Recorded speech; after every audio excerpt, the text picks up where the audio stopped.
Presenting by Vijendra Simonia. Simba कहानी की शुरुआत में हमें दिखाया जाता है कि जंगल के राजा मुफसा को एक लड़का पैदा हुआ है जिसका नाम वह रखते हैं सिम्बा, जो कि अगला राजा होने वाला है। और इस बात से सिम्बा के चाचा जलते हैं। जाजूस नाम का पंछी स्कार, जो कि सिम्बा के चाचा है, उसके पास संदेश लेकर आता है कि जंगल के राजा मुफासा से मिलने आ रहे हैं, सतर्क हो जाएं। तब मुफासा बोलता कि मैंने तुम्हें सिम्बा के अभिषेक भी नहीं देखा। तो वह बोलता है कि मैं भूल गया था। अगले क्षण में हमें दिखाया जाता है कि सिम्बा को उसके पापा मुसाफा जंगल दिखा रहे हैं और वह देखता है कि उस काली पहाड़ी तक गौरव भूमि है कि राजा तो कहीं भी जा सकता है। उसके फादर समझाते हैं, एक राजा क्या ले सकता है, नहीं सोचते वहाँ यहाँ सोचता मैं क्या दे सकता हूँ। फिर सिम्बा अपने चाचा से मिलने जाता है खेलते हुए। उसके चाचा बोलते हैं कि तुम तो अभी तक काली घाटी के पार गए ही नहीं, तो तुम राजा कैसे बनोगे। तो इस बार लालच में सिम्बा आ जाता है और अपने दोस्त नाला के साथ वह काली घाटी जाना चाहता है।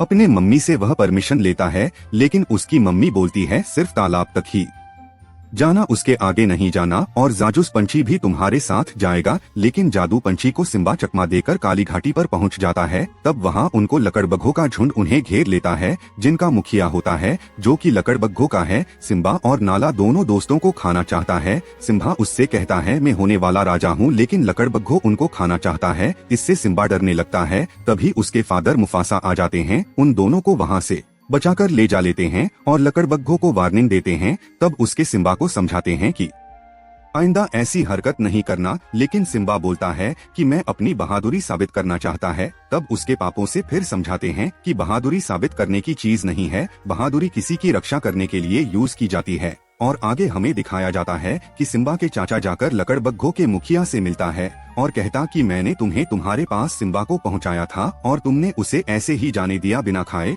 और उसके चाचा लकड़बग्घों के साथ मिलकर षड्यंत्र रचते हैं तख्तापलट करने के लिए। और सिम्बा को उसके चाचा एक पहाड़ों के बीच पर ले जाते हैं, जहां पर वह बताते हैं कि अगर तुम्हारी आवाज इन पहाड़ों से दूर चली गई तो इसका मतलब यह है कि तुम राजा बनने योग्य हो, और उसे हुंकार करने के लिए बोलते हैं। लेकिन यहाँ असल में एक षड्यंत्र होता है जो कि बहुत सारे जानवरों के बीच उसे छोड़ देते हैं और सारे जानवर वहाँ से दौड़कर आ रहे होते हैं, जिनके बीच सिम्बा फंस जाता है। तभी उसके पापा मुफासा से उसे बचाने आते हैं और सिम्बा को बचाते समय खाई में फंस जाते हैं, गिरने वाला होता है। उससे समय स्कार मुफासा का भाई वहां आता है, उसे बचाने की कोशिश नहीं करता और उल्टा मार देता है। और इन सब का इल्जाम वह सिम्बा पर डाल देता है और उसे भागने को कहते हैं। और सिम्बा के पीछे सारी लकड़बग्घों को खाने के लिए उसके पीछे जाते हैं। सिम्बा भागते भागते खाई से गिर जाता है। स्कार वापस गौरव भूमि में आकर बोलते हैं कि राजा नहीं रहे और अपने आप को राजा साबित कर देता है और वहाँ पर सारे लकड़बग्घों का राज हो जाता है।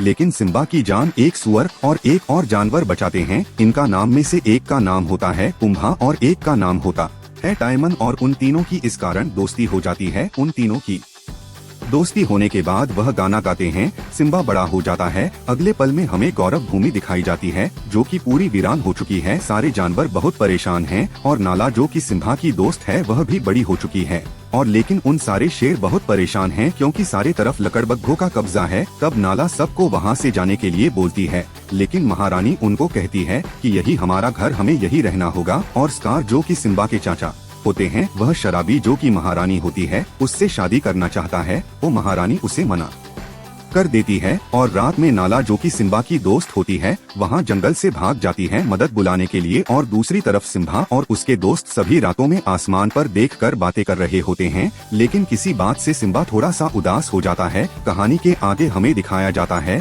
कि नाला वह सिम्बा का एक दोस्त जो कि पूमा नाम होता है उसका शिकार करने के लिए दौड़ती है, लेकिन सिम्बा आकर उसे बचा लेता है और नाला सिम्बा को जिंदा देखकर खुश होती है और वहाँ सिम्बा को वापस ले जाना चाहती है गौरव भूमि। लेकिन सिम्बा मानता नहीं जाना चाहता। लेकिन रात में सिम्बा को उसके पापा मुफासा सपने उससे समझते हैं और सिम्बा मान जाता है और सारे जानवर गौरव भूमि चले जाते हैं। सारे लोग फिर गौरव भूमि को बचाने निकल पड़ते हैं और सिम्बा के चाचा स्कार महारानी शराबी को शादी के लिए फोर्स कर रहा होता है। तभी सिम्बा वहाँ आ जाता है। तभी सिम्बा को जिंदा देखकर सभी हैरान होते हैं। तब सिम्बा स्कार को वहाँ से भागने को कहता है। उसके चाचा उसे अपनी बातों पर फंसा लेते हैं और उसे बताते है कि सिम्बा उसके पापा का जान का कातिल है, कहता है। तभी ऊपर से बिजली कड़कती है और अंगार लग जाती है और सिम्बा नीचे गिरने वाला होता है। तभी उसके चाचा उसे गिरते वक्त बताते हैं कि मैंने ही मुफासा को मारा है, जिस तरह तुम्हें मरूंगा ऐसे ही मुफासा को मारा था मैंने। तभी सबको सच पता चल जाता है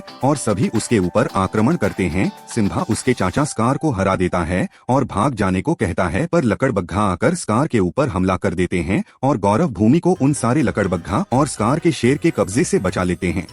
आशा करता हूँ मूवी एक्सप्लेनेशन पसंद आया होगा, तो आप चैनल को सब्सक्राइब करें, लाइक करें, ताकि मैं ये से ही मूवी एक्सप्लेनेशन लाता रहूं। धन्यवाद।